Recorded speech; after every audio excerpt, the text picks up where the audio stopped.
കഴിഞ്ഞ ലോക്സഭാ തെരഞ്ഞെടുപ്പിൽ ഇടതുപക്ഷത്തിൻ്റെ പ്രത്യേകിച്ച് ഈ ആലപ്പുഴ ജില്ലയുടെ തീരദേശ ബെൽറ്റിൽ വലിയ വോട്ട് ചോർച്ചയുണ്ടായി. BJP ആണ് അവിടെ കടന്നു കയറിയത്. ശോഭാ സുരേന്ദ്രൻ എന്ന സ്ഥാനാർത്ഥി അവിടെ പലയിടങ്ങളിലും 2ാം സ്ഥാനത്ത് വന്നു എന്നത് നമ്മൾ കണ്ടതാണ്. അപ്പോൾ ആ പരമ്പരാഗത വോട്ട് ചോർച്ച തടയാൻ അത് ഇത്തവണയും പ്രതിഫലിക്കാം, അങ്ങനെയെങ്കിൽ സിറ്റിംഗ് സീറ്റുകൾ നഷ്ടപ്പെടും. ഇതാണ് CPMൻ്റെ കണക്കെടുപ്പ്. അതുകൊണ്ട് കൂടിയാണ് ആ പരമ്പരാഗത വോട്ടുകളിലെ ചോർച്ച ഇവരിലൂടെ തടയുക. അതായത് ഇവർ വന്നാൽ പഴയ രീതിയിൽ തിരിച്ചു വരാം. ഇതാണ് ഒരു പ്രതീക്ഷ. അത് ഒരു പക്ഷേ വലിയ രീതിയിൽ ഗുണം ചെയ്തേക്കാമെന്ന വിലയിരുത്തലിൻ്റെ അടിസ്ഥാനത്തിൽ കൂടിയാണ് ഇത്തരമൊരു നീക്കത്തിന് തയ്യാറെടുക്കുന്നത് എന്നതുകൂടിയാണ് സാഹചര്യം. അപ്പോൾ എന്തുകൊണ്ട് ഐസക്കും സുധാകരനും എന്ന പ്രധാനപ്പെട്ട ചോദ്യത്തിനുള്ള ഉത്തരങ്ങളാണ് നമ്മൾ പരിഗണിച്ചത്. എന്താണ് ആലപ്പുഴയുടെ രാഷ്ട്രീയം, എന്തുകൊണ്ട് CPM എങ്ങനെ ചിന്തിക്കുന്നു, നമുക്ക് വിശദമായി നോക്കാം. ശരണ്യ സ്നേഹജൻ ചേരുന്നുണ്ട്. ശരണ്യ, ആലപ്പുഴയിൽ നിന്നും പ്രാദേശികമായി ഇങ്ങനെയൊരു വികാരം ഉയർന്നു വരുന്നതിന് കാരണങ്ങൾ നമ്മൾ സൂചിപ്പിച്ചതൊക്കെ തന്നെ ഉണ്ടാവാം. പക്ഷേ ഇത് ഒരു പൊതുവികാരമാണോ സുധാകരനും ഐസക്കും മത്സരിക്കട്ടെ എന്ന ചോദ്യം? കാരണം ഐസക്കിന് അരൂര് വേണമെന്ന ആവശ്യം ആ അരൂരിൻ്റെ ഒരു മേഖലയിൽ നിന്ന് ഉയരുന്നതാണോ, അവിടുത്തെ ആ മണ്ഡലത്തിൻ്റെ പൊതു സാഹചര്യം പരിഗണിച്ച് ഉയരുന്നതാണോ? എന്തുകൊണ്ടാണ് ഐസക്ക് അരൂരിൽ വേണം എന്ന ആവശ്യം ഉയരുന്നത്? മറിച്ച് ജി സുധാകരന് മറ്റേത് മണ്ഡലമാണ് പരിഗണിക്കുന്നത്?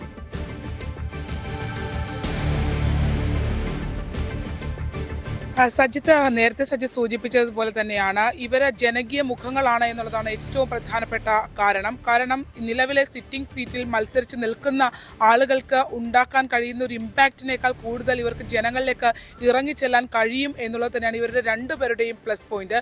മറ്റൊന്ന്, ഇവരുടെ രണ്ടുപേരുടെയും സ്ഥാനാർത്ഥിത്വത്തിലേക്ക് ഇവർ കടന്നു വരുമ്പോൾ മൊത്തത്തിൽ സംസ്ഥാനത്ത് തന്നെ ഉണ്ടാകുന്ന CPMൻ്റെ സ്ഥാനാർത്ഥി പട്ടികയിലുള്ള ഒരു ഊർജ്ജം ചെറുതല്ല. കാരണം ഏറ്റവും അധികം പഴികേക്കേണ്ടി വന്നത് കഴിഞ്ഞ തവണ ധനകാര്യ വകുപ്പുമായി ബന്ധപ്പെട്ടുള്ള ധനവിനിയോഗം അടക്കമുള്ള കാര്യങ്ങളിലാണ്. സാമ്പത്തിക പ്രതിസന്ധിയാണ് സർക്കാരിനെ ഏറ്റവും അധികം പിടിച്ചുലച്ചത്. അക്കാര്യത്തിൽ കുറെ കൂടി അഗ്രഗണ്യനായ ഒരാളാണ് തോമസ് ഐസക് എന്നുള്ളത് എല്ലാവർക്കും അറിയാവുന്ന കാര്യമാണ്. അത് അംഗീകരിക്കപ്പെട്ട കാര്യം കൂടിയാണ്. അങ്ങനെ ഒരു പ്രതിസന്ധിയെ മറികടന്നുകൊണ്ട് ഒരുപക്ഷെ ഐസക് ഉണ്ടായിരുന്നെങ്കിൽ ഇതിനെ കുറെ കൂടി ഭംഗിയായി മറികടക്കാൻ കഴിയുമായിരുന്നു എന്നുള്ള രീതിയിലുള്ള ചർച്ചകൾ പലയിടത്തുനിന്നും പല കോണുകളിൽ നിന്നും ഉയർന്നു വന്നതാണ്. ആ രീതിയിൽ ഒരു ഭരണ സംവിധാനം വന്നാൽ അതിനെ ചലിപ്പിക്കേണ്ട ഏറ്റവും പ്രധാനപ്പെട്ട വകുപ്പുകളിലൊന്നാണ് ഫിനാൻസ്. ആ ഫിനാൻസ് കൈകാര്യം ചെയ്യാൻ കഴിയുന്ന ഒരാൾ ആ കഴിഞ്ഞ മന്ത്രിസഭയിൽ അത്രമേൽ വിജയകരമായി അത് കൊണ്ടുപോകാൻ കഴിഞ്ഞില്ല എന്നുള്ളത് കഴിഞ്ഞ മന്ത്രിസഭയ്ക്കുണ്ടായ ഏറ്റവും വലിയൊരു പ്രശ്നമായിരുന്നു. അതിനെ മറികടക്കാൻ കഴിയുന്ന ആളുകൾ, പ്രത്യേകിച്ച് നമുക്കറിയാം 1ാം പിണറായി സർക്കാരിൻ്റെ മന്ത്രിമാർ അല്ലെങ്കിൽ ആ ഒരു തലയെടുപ്പുള്ള മന്ത്രിമാർ ഉണ്ടായിരുന്ന ഒരു സർക്കാരാണ് 1ാം പിണറായി സർക്കാർ. അതുകൊണ്ട് തന്നെ പ്രത്യക്ഷ വികസനം, പൊതുമരാമത്തൊക്കെ എടുത്തു നോക്കുകയാണെങ്കിൽ തെരഞ്ഞെടുപ്പിൽ ഏറ്റവും അധികം വോട്ടായി വീണത് ഈ പ്രത്യക്ഷ വികസനം തന്നെയായിരുന്നു. അതിൽ പൊതുമരാമത്ത് അടക്കമുള്ള ജി സുധാകരൻ അടക്കം വഹിച്ച ആ വകുപ്പുകളുടെ പങ്ക് അത് വളരെ കൃത്യമായി എണ്ണയിട്ട യന്ത്രം പോലെ ചലിച്ച് മുന്നോട്ട് പോയി എന്നുള്ളതാണ്. അത് വലിയ രീതിയിൽ ഗുണം ചെയ്യുകയും ചെയ്തിരുന്നു. എന്നാൽ അവിടെ നിന്ന് തിരിച്ച് 2ാം പിണറായി സർക്കാരിലേക്ക് വരുമ്പോൾ ഇവരുടെ ഒരു അഭാവം വലിയ രീതിയിൽ ചർച്ചയാവുകയും ചെയ്തു. തുടർച്ചയായി മത്സരിച്ചവർ മത്സരിക്കേണ്ടതില്ല എന്നുള്ളൊരു തീരുമാനത്തിലേക്ക് വരുമ്പോൾ ഇപ്പോൾ ഇവർ മാറി നിന്നതിന് ശേഷം തിരികെ അവർ വളരെയധികം സജീവമായി പൊതുപ്രവർത്തന രംഗത്ത് നിൽക്കുന്നവരാണ് രണ്ടുപേരും. ഇപ്പോൾ ജി സുധാകരൻ ആലപ്പുഴ ബ്രാഞ്ച് കമ്മിറ്റിയിൽ നിൽക്കുന്നു എന്ന് പറയുമ്പോൾ പോലും ജി സുധാകരൻ പങ്കെടുത്തത്തോളം പരിപാടികൾ ഒരുപക്ഷെ ആലപ്പുഴയിലെ മറ്റ് നേതാക്കന്മാർ പങ്കെടുത്തിട്ടില്ല എന്ന് തന്നെ നമുക്ക് പറയാൻ കഴിയും. അത്രമേൽ പരിപാടികൾ ജനകീയമായി ഇടപെടുന്ന ആളുകളാണ് ഇവർ രണ്ടുപേരും. അതുകൊണ്ട് തന്നെ ഇവർ വന്നാൽ നിലവിലത്തെ പരുങ്ങളിൽ നിന്ന് ആലപ്പുഴയ്ക്ക് മറികടക്കാൻ കഴിയുമെന്നുള്ളതാണ്. അത് പ്രത്യേകിച്ച് നമുക്കറിയാം ആലപ്പുഴയിലെ സംഘടനാ പ്രശ്നങ്ങൾ വലിയ തോതിൽ ബാധിക്കുന്ന ഒരു ജില്ലയാണ് ആലപ്പുഴ. അതിൻ്റെ നേതൃസ്ഥാനത്തേക്ക് വരുമ്പോൾ ഈ മുതിർന്ന നേതാക്കൾ മാറി നിന്നൊരു സാഹചര്യം വന്നപ്പോൾ ഉണ്ടായൊരു പ്രശ്നമെന്ന് പറയുന്നത് ചെറിയ ചെറിയ ഗ്രൂപ്പുകളായി നിന്നുകൊണ്ട് ആലപ്പുഴയുടെ സംഘടനാ സംവിധാനം ആകെ താറുമാറാകുന്ന ഒരു സാഹചര്യത്തിലേക്ക് വന്നു. ആ ഒരു അച്ചടക്കം ഇല്ലാത്തൊരവസ്ഥയിലേക്ക് വന്നു. അത് തെരഞ്ഞെടുപ്പിൽ വലിയ തോതിൽ പ്രതിഫലിച്ചു. പ്രത്യേകിച്ച് കൈനഗിരിയും രാമങ്കരിയും അടക്കമുള്ള CPM കോട്ടകൾ അടിഞ്ഞു വീഴുന്ന കാഴ്ചയാണ് നമ്മൾ തദ്ദേശ സ്വയംഭരണ തെരഞ്ഞെടുപ്പിൽ കണ്ടത്. ആലപ്പുഴ ജില്ലയിൽ നയിക്കുന്നത് സജി ചെറിയാനാണ്. അദ്ദേഹമാണ് ജില്ലയിൽ ഇപ്പോൾ ഏറ്റവും മുതിർന്ന സ്ഥാനത്തുള്ള പാർട്ടി നേതാവ്. എന്നാൽ സജി ചെറിയാന്റെ പോലും ചെങ്ങന്നൂർ മണ്ഡലം നമ്മൾ പരിശോധിക്കുകയാണെങ്കിൽ 9 പഞ്ചായത്തുകളിൽ 5 പഞ്ചായത്തുകൾ BJP ഭരിക്കുന്നു എന്നുള്ള യാഥാർത്ഥ്യം CPMന് മുന്നിലേക്ക് നിൽക്കുകയാണ്. ഈ 9 പഞ്ചായത്തുകൾ 5 പഞ്ചായത്തുകൾ BJP ഭരിക്കുന്ന മറ്റൊരു മണ്ഡലമില്ല എന്ന് തന്നെ പറയാം. അപ്പോൾ നേതൃത്വത്തിൽ നിൽക്കുന്നവരുടെ മണ്ഡലത്തിൽ തന്നെ സംഭവിക്കുന്ന കാര്യം ഇതാണ്. അതുകൊണ്ട് തന്നെ സംഘടനാപരമായ സാമ്പത്തികമായി വലിയ പ്രതിസന്ധി CPM ആലപ്പുഴയിൽ നേരിടുന്നുണ്ട്. അതിന് ഉണർവ് പകരുന്ന രീതിയിലേക്ക് നേതാക്കന്മാരെ മുന്നോട്ട് കൊണ്ടുവരാനുള്ള നീക്കം CPMന്റെ ഭാഗത്തു നിന്ന് ഉണ്ടാകുന്നു. അതിൽ ഏറ്റവും പ്രത്യക്ഷ തെളിവ് ഉദാഹരണമായി നമുക്ക് പറയാൻ കഴിയുക G. സുധാകരൻ 5 വർഷത്തിന് ശേഷം CPMന്റെ ഒരു ഉന്നതതല കമ്മിറ്റിയിലേക്ക് ആലപ്പുഴ ജില്ലയിൽ കടന്നു വരുന്നു എന്നുള്ളതാണ്. അദ്ദേഹത്തിനെ എല്ലാ മണ്ഡലങ്ങളുടെയും തിരഞ്ഞെടുപ്പ് ചുമതല വഹിക്കുന്ന ഏറ്റവും വലിയ കോർ കമ്മിറ്റിയായ 6 അംഗ കമ്മിറ്റിയിൽ G. സുധാകരൻ ഇടം പിടിച്ചിരിക്കുന്നു. ബ്രാഞ്ച് കമ്മിറ്റിയിൽ നിന്ന് വീണ്ടും അദ്ദേഹം ജില്ലാതല കമ്മിറ്റിയുടെ നിയന്ത്രണത്തിലേക്ക് വരുന്നു എന്നുള്ളതാണ് അതിൽ ഏറ്റവും പ്രത്യേകതയുള്ള കാര്യം. ആ ഒരു ഇടപെടൽ നടന്നിരിക്കുന്നത് സംസ്ഥാന നേതൃത്വത്തിന്റെ ഇടപെടലാണ്. നമുക്ക് സുധാകരന്റെ പ്ലേസ്മെന്റിലേക്ക് വരാം. അതിനു മുമ്പ് ഈ അരൂർ എന്ന മണ്ഡലത്തിൽ പരിഗണിക്കപ്പെടുകയാണെങ്കിൽ, ഐസക് പരിഗണിക്കപ്പെടുകയാണെങ്കിൽ അവിടെ സിറ്റിംഗ് MLA ദലീമ, ഗായി കൂടിയായിരുന്ന ദലീമയ്ക്ക് സീറ്റ് നഷ്ടപ്പെടും. അമ്പലപ്പുഴയിൽ വരികയാണ്. അമ്പലപ്പുഴയിൽ തന്നെയാണ് G. സുധാകരനെങ്കിൽ അവിടുത്തെ നിലവിലുള്ള ആളുകൾക്ക് മത്സരിക്കാൻ കഴിയില്ല. അപ്പം ഈ 2 പേരെയും മാറ്റി നിർത്തേണ്ടി വന്നാലും അത് മാറ്റി നിർത്താം, പകരം ഇവരെ ഉൾക്കൊള്ളിക്കുക.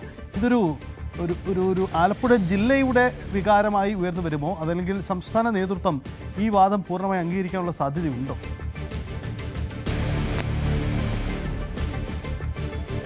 സജിത്ത്, തോമസ് ഐസക് തെരഞ്ഞെടുപ്പ് ഘട്ടത്തിലേക്ക് ഉണ്ടാകും എന്നുള്ള കാര്യം ഏറെക്കുറെ ഉറപ്പായി കഴിഞ്ഞിരിക്കുന്നു. മറ്റൊന്ന് G. സുധാകരനുമായി ബന്ധപ്പെട്ടുണ്ടായി. ഇപ്പോൾ അരൂർ മണ്ഡലം നമ്മൾ പരിശോധിക്കുകയാണെങ്കിൽ അരൂരിലെ പ്രാദേശിക ഘടകം, അതായത് അരൂരിലെ അരൂർ ഏരിയ കമ്മിറ്റിയുള്ള അരൂരിൻ്റെ തിരഞ്ഞെടുപ്പ്, അരൂർ മണ്ഡലത്തിൻ്റെ തിരഞ്ഞെടുപ്പ് വഹിക്കുന്ന പ്രാദേശിക ഘടകം തന്നെ ആവശ്യപ്പെട്ടിട്ടുണ്ട് തോമസ് ഐസക് അരൂരിലേക്ക് മടങ്ങി വരണം, അരൂരിൽ തോമസ് ഐസക്കിനെ മത്സരിപ്പിക്കണം. 2 മണ്ഡലങ്ങൾ ഐസക്കിനായി പരിഗണിക്കപ്പെടുന്നുണ്ട് എന്നുള്ളതാണ് നമുക്ക് അറിയാൻ കഴിഞ്ഞിട്ടുള്ളത്. ഒന്ന് ആലപ്പുഴ മണ്ഡലം, അദ്ദേഹം വർഷങ്ങളായി മത്സരിച്ച് നിന്നിരുന്ന, ഓരോ വർഷവും ഓരോ ടേമും മത്സരിക്കുമ്പോഴും അദ്ദേഹത്തിന്റെ വോട്ട് നില ഭൂരിപക്ഷം ഇരട്ടിയായി ഉയർത്തിയ മണ്ഡലമാണ് ആലപ്പുഴ. അതുകൊണ്ട് തന്നെ ആലപ്പുഴ പ്രയോറിറ്റിയിലുണ്ട്. ഒപ്പം തന്നെ നിലവിൽ നിൽക്കുന്ന മറ്റൊരു മണ്ഡലം അരൂരാണ്. ആലപ്പുഴയെ സംബന്ധിച്ച് നമ്മൾ നോക്കുകയാണെങ്കിൽ PP ചിത്തരഞ്ജൻ ഏറെക്കുറെ ഒരു ഷുവർ സീറ്റാണ് ആലപ്പുഴ മണ്ഡലത്തിൽ. എങ്കിൽ പോലും ഐസക് ഒരുപക്ഷെ ആലപ്പുഴയിലേക്ക് വരികയാണെങ്കിൽ ഇതിനകത്ത് മാറ്റമുണ്ടാകുമോ, അല്ലെങ്കിൽ സിറ്റിംഗ് സീറ്റുകളിൽ മാറ്റമുണ്ടാകുമോ എന്നുള്ള ചോദ്യം നിൽക്കുന്നു. പക്ഷേ അരൂരിനെ സംബന്ധിച്ചിടത്തോളം ദലീമയെ മത്സരിപ്പിക്കേണ്ടതില്ല എന്നുള്ള ഒരു വിലയിരുത്തലാണ് ഉള്ളത്. കാരണം ഇത് നിർണായകമായ തെരഞ്ഞെടുപ്പാണ്.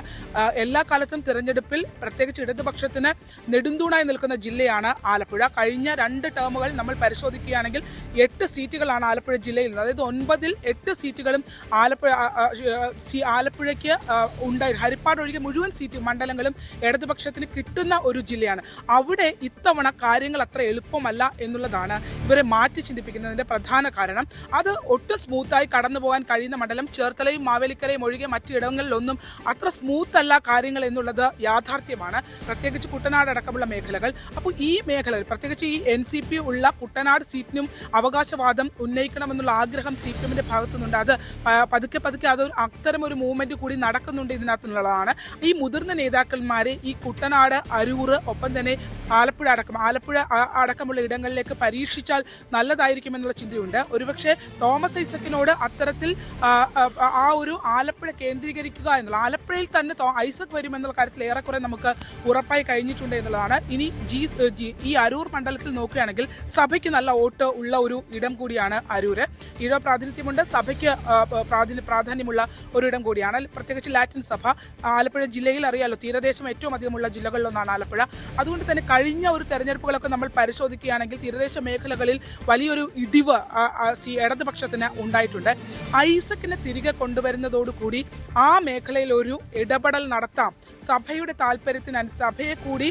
സഭയുടെ കൂടി താല്പര്യം ഐസക്കിന്റെ കാര്യത്തിൽ ഉണ്ടാകും എന്നുള്ള ഒരു വിലയിരുത്തലുണ്ട്. അത് അങ്ങനെ കൊണ്ടുവരികയാണെങ്കിൽ മൊത്തത്തിൽ ഉണ്ടാകുന്ന ഈ സഭയിൽ ഉണ്ടായിട്ടുള്ള പ്രശ്നങ്ങൾ ഉൾപ്പെടെ ഇൻഫ്ലുവൻസ് ചെയ്യാൻ കഴിയുന്ന ഒരു നേതാവാണ് തോമസ് ഐസക് എന്നുള്ളൊരു വിലയിരുത്തൽ കൂടിയുണ്ട്.